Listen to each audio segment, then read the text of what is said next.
President Trump has repeatedly returned to his long-standing claim that Canada should join the United States as its 51st state in various interviews and social media posts. This has continued even as his administration has pursued aggressive tariff policies. The president has linked this idea to his broader themes of economic strength and national security. In a recent interview with Fox News, President Donald Trump issued a sharp warning to Canada, threatening to impose 100% tariffs on Canadian automobiles if the Canadian government does not take stronger action to control the flow of migrants crossing the northern US border. Trump expressed frustration with what he sees as Canada's permissive immigration policies, which he claims are contributing to the surge of illegal crossings into the US from the north. Canada is not being a good neighbour. They're letting thousands of people just walk into our country. If they don't stop it, there are going to be consequences. I'll put a 100% tariff on their cars, and they'll come to the table real fast. He emphasized, while much of the political focus has been on the southern border with Mexico, the northern border with Canada is becoming an increasing concern, he said. Everyone talks about the southern border. Well, guess what? People are coming in from the north too. Canada is making it too easy, and we're not going to allow that. Trump suggested that Canada was acting irresponsibly by facilitating asylum seekers or not sufficiently enforcing its own borders, which he argued creates a backdoor for migrants into the US. He also said, if Trudeau doesn't get serious, we're going to make sure they feel it where it hurts, in their auto industry. The Canadian auto industry is a major economic driver, particularly in Ontario. Trump has previously used tariff threats as leverage in trade negotiations, most notably during the NAFTA renegotiations, where he also pressured Canada with the threat of auto tariffs. Trump has also used provocative language on other occasions, calling Canada one of the nastiest countries to deal with in the context of trade imbalances. In another instance, he floated the idea, even jokingly, that prominent Canadian figures like Wayne Gretzky might take on symbolic leadership roles if Canada were to be absorbed as a state. Canada's new Prime Minister, Mark Carney, has responded forcefully to President Trump's repeated threats and annexation talk. In one of his most pointed remarks, Carney stated, President Trump must stop making disrespectful comments about Canada's sovereignty before the two countries are able to sit down and have a conversation about our broader partnership with the United States. Carney's comment underscores his firm stance that Canada's independence is non-negotiable. He has repeatedly emphasized that no economic or tariff pressure, no matter how aggressively applied, can undermine the nation's sovereignty or force Canada into a subordinate position. Carney's rhetoric over the past 2 weeks has been clear. Canada will not be bullied into submission, and any further attempts to coerce the country into joining the United States will only strengthen Canadian resolve and national unity. In his inaugural address, Carney directly tackled the divisive topic of Canada's ties with the United States. He forcefully asserted that Canada would never merge with the US, describing the idea as absurd. We will never ever, in any way, shape or form, be part of the United States. America is not Canada, Carney stated. He rejected Senator Marco Rubio's claim that Canada would benefit economically as America's 51st state, calling it crazy. Carney stressed that Canada is fundamentally different from its southern neighbour. While making it clear he opposed annexation, Carney also showed a willingness to work with the Trump administration. However, he openly criticized the US president, labeling Trump a threat to Canadian families, businesses, and workers. They covet resources, water, land, nation, If they were to succeed, they would obliterate our way of life, he warned, referring to the US, a longtime Canadian ally. In a dramatic turn of events that signals deepening friction between the nations, Canada's Ministry of Defence issued a bombshell statement that goes far beyond tariff disputes. Late Friday, Defence Minister Bill Blair announced that Canada is now evaluating alternatives to the American-made F-35 stealth fighter and will begin talks with rival manufacturers. This announcement came just hours after Blair was reappointed to his role in Prime Minister Mark Carney's new cabinet. Canada's move to reconsider its $19 billion deal for 88 F-35 jets, signed with Lockheed Martin in June 2023, reveals a widening rift with its neighbour. Although funds have already been allocated for the first 16 jets due next year, Blair confirmed the government is reassessing whether the entire fleet must be composed of F-35s. The news follows Portugal's recent reversal on its own F-35 deal, further fueling uncertainty among US allies regarding the fighter program. MEO announced that the country would abandon plans to buy US F-35 jets to replace its aging F-16 fleet. MEO cited US President Donald Trump's unpredictable foreign policy and its potential impact on NATO partners. The recent position of the United States in the context of NATO must make us think about the best options, he said. He warned that Trump might impose restrictions on its use, maintenance components, and operational capability of the F-35s. Portugal's move marks one of the first direct consequences of Trump's policies disrupting a major arms deal. The decision has raised concerns that other NATO members could also rethink their F-35 commitments under the current geopolitical conditions. Canada's surprising shift highlights how the tense political environment is directly influencing defence procurement. It also brings fresh scrutiny to Canada's air defence plans and its evolving strategic ties with the US as the international landscape becomes more complex. The F-35 contract reconsideration comes amid heightened tensions between the US and Canada, especially due to tariff conflicts and threats from Trump. The Canadian government is evaluating if a fully F-35 fleet is necessary. Blair suggested the first 16 jets may proceed, while the remaining order could be sourced from European alternatives.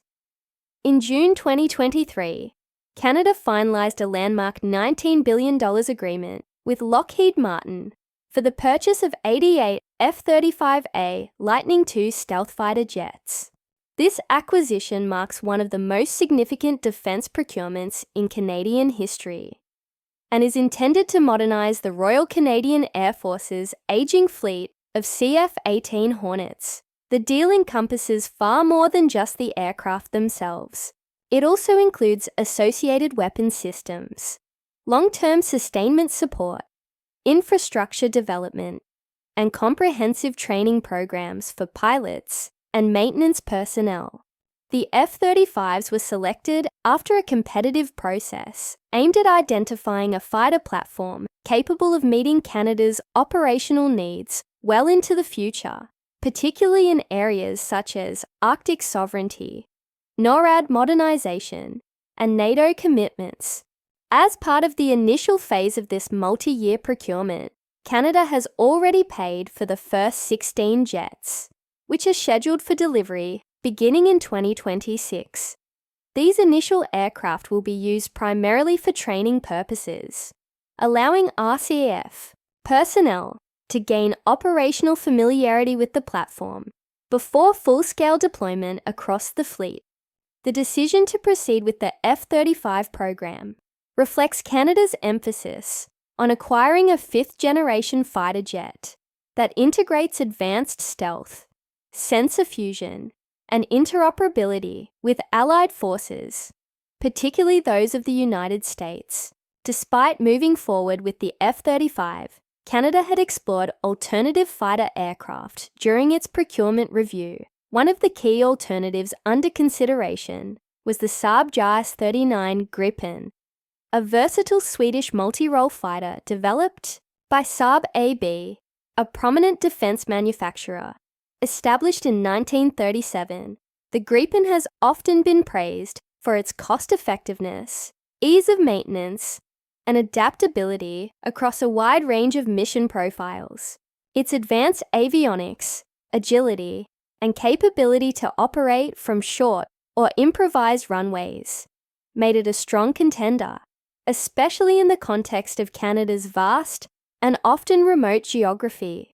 The most advanced iteration of the Gripen family is the Gripen EF, also known as the Gripen NG, next generation, or informally referred to as the Super Gripen. This modernized variant is capable of reaching a top speed of approximately 2,130 km/h, which equates to Mach 2, allowing it to match the pace of the world's fastest fighter aircraft. It has a ferry range of around 3,200 km, providing excellent reach for extended missions, and it can operate at altitudes as high as 15,240 meters. These specifications place the Gripen EF squarely within the high-performance category of modern multi-role combat aircraft. One of the defining features of the Gripen design is its distinctive delta wing and canard configuration. This aerodynamic setup provides the aircraft with superior agility, allowing it to maneuver effectively during air-to-air combat or while evading threats. Notably, the Gripen is designed with operational flexibility in mind. It is capable of taking off and landing on conventional roadways or makeshift runways, a capability that enables rapid dispersal and deployment in remote or improvised locations. This feature is especially valuable in scenarios where traditional airbase infrastructure may be compromised or unavailable. Inside the cockpit, the Gripen E is equipped with state-of-the-art avionics designed to enhance what Saab refers to as human-machine collaboration. This concept emphasizes intuitive control interfaces, real-time data integration, allows pilots to maintain heightened situational awareness, and make faster, more informed decisions during complex missions. The aircraft is capable of carrying 6 air-to-air missiles in its standard combat configuration and is fully compatible with advanced weapon systems, including the long-range Meteor missile, a beyond visual range weapon regarded as one of the most advanced in its class. Let's take a quick pause. If you've enjoyed the video so far, could we ask a small favor? Hitting the like button helps us reach a broader audience, and sharing your thoughts or feedback in the comments makes an even bigger impact. Thank you for watching. Now let's dive back in. Canada's defense industry plays a vital role in supporting the country's national security and economic stability. It comprises a wide network of domestic firms that contribute directly to the development, maintenance, and enhancement of the Canadian Armed Forces' operational capabilities. These companies are involved in a broad spectrum of activities, ranging from aerospace and shipbuilding to cybersecurity, communication systems, and advanced manufacturing. According to the State of Canada's Defence Industry 2024 report, the sector currently employs more than 64,000 individuals across the country, underscoring its significance as a source of high-skilled, well-paying jobs. Beyond its domestics contributions, the defense industry also has a strong international footprint. It generates an estimated 10 billion Canadian dollars in annual economic activity, with approximately 60% of that revenue stemming from exports. This export-oriented nature reflects Canada's ability to produce competitive, high-quality defense technologies that are in demand globally. Overall, the sector not only bolsters Canada's military readiness, but also supports innovation, industrial growth, and strategic international partnerships. Among the most prominent players in Canada's defence sector are several well-established companies that not only serve the domestic military, but also contribute significantly to international defence markets. One of the foremost among them is General Dynamics Land Systems, Canada, headquartered in London, Ontario. This company is best known for producing the LAV-6, Light Armoured Vehicle 6, which forms the backbone of the Canadian Army's armoured vehicle fleet. The LAV-6 is a modernised and upgraded version of earlier models, offering improved protection, mobility, and versatility on the battlefield. These vehicles have been widely deployed in peacekeeping missions and combat zones, and also represent a major export product for Canada, with variants sold to allied countries around the world. Another major contributor to the defence landscape is CAE Inc., based in Montreal, Quebec. CAE is a global leader in training and simulation technologies for both military and civilian aviation. The company develops sophisticated flight simulators, virtual training environments, and mission rehearsal systems used by air forces and commercial airlines across the globe. CAE plays a crucial role in preparing Canadian Armed Forces personnel for real-world missions through advanced synthetic training platforms, allowing for safe, cost-effective, and highly realistic skill development in a range of operational scenarios. Its innovations in simulation have also positioned it as a key player in the growing market for unmanned systems and space training programs. Magellan Aerospace, located in Moga, Ontario, also occupies a central place in Canada's defence and aerospace manufacturing ecosystem.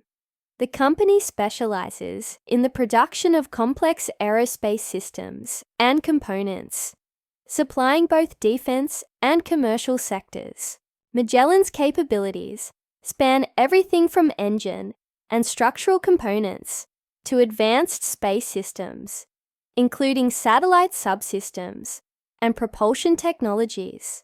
It provides critical parts for several international military aircraft programs and supports Canada's participation in global aerospace initiatives through its research and manufacturing expertise. Magellan continues to advance technological innovation while sustaining a highly skilled workforce. Together, these companies illustrate the depth and sophistication of Canada's defence industrial base, highlighting its ability to deliver world-class products and services in armoured systems, simulation and training, and aerospace engineering. Canada's government supports its defence industry through initiatives like the Defence Procurement Strategy, DPS, which ensures the timely delivery of equipment, job creation, and process improvements. The Defence Capabilities Blueprint also guides industry collaboration and planning. Canada maintains a robust international procurement strategy as part of its broader effort to modernise the Canadian Armed Forces and ensure readiness in the face of emerging global threats.